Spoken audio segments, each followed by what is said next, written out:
Let's bring in CBS News national security contributor Sam Vinograd. So good to have you on set. Thanks, You're normally in D.C. Okay, so kind of picking up where Charlie left off, why target Cuba now? I mean, we know it's very important in terms of geographically where it is placed, how close it is to us, but why now?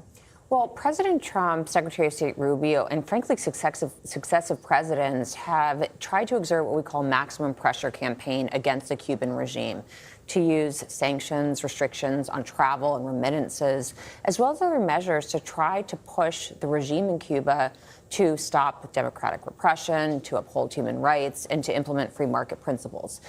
The question of why now? Why is President Trump ostensibly really upping the ante against the Cuban regime is the multi-billion-dollar question. Certainly, Secretary of State Rubio has viewed the regime in Cuba as unacceptable for a long time. Trump has been on sides with that. Remember, Kelly, that President Trump added Cuba back to the state sponsor of terrorism list, implemented other restrictions. But the reality is we're in an era of constrained military assets.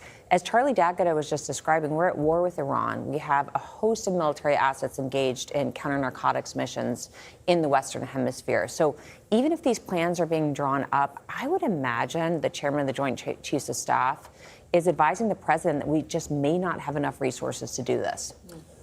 Sam, let me ask you about the Iran memorandum, the ceasefire or lack of a ceasefire. You've worked on Iran policy under 3 presidents. President Trump has made a lot of threats that don't seem to be moving the needle in any way. The Iranians continue to say that the Strait of Hormuz is closed. The president has, in the past, continued to bash the JCPOA, which was the deal that President Obama put together with partners in the region, which included precise engineering limits, numerical caps, and detailed inspection rights. It was just something that was 400, 500 pages long, including technical analysis meant to implement these policies should Iran agree to some of the measures that were proposed in this deal. What is happening now? I mean, at the end of the day, the Iranians are not responding to the military attacks. They're not responding to the president's threats. So where do we go from here? Well, the reality is the current strategy is not working. That strategy, for me, is threefold. One is economic pressure. The other is military pressure. And the third is trying to find some sort of diplomatic off-ramp. That's clearly not working.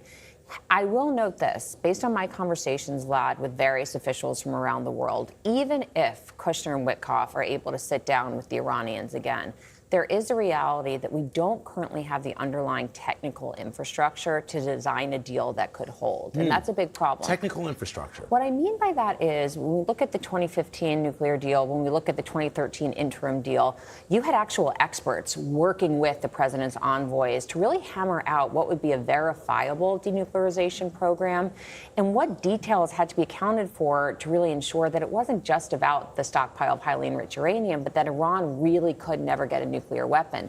We do have a situation where the National Security Council has been decimated, the State Department has been decimated, and we don't really have a structure to ease these negotiations into. I will give one outlier question here, though, is what is China doing? We haven't talked a lot about that. There's reporting this morning that Iran may try to pressure the Houthis in Yemen to close a key waterway known as the Bab el-Mandeb to really push back against the United States to make oil prices go up. And China is a big consumer of Iranian oil. And so I think we have to think about what President Trump is going to be saying to Xi Jinping and whether China is going to get more actively involved in trying to push for a diplomatic solution. Wow. Excellent context, as always, Sam. Thank you. Thanks, Sam.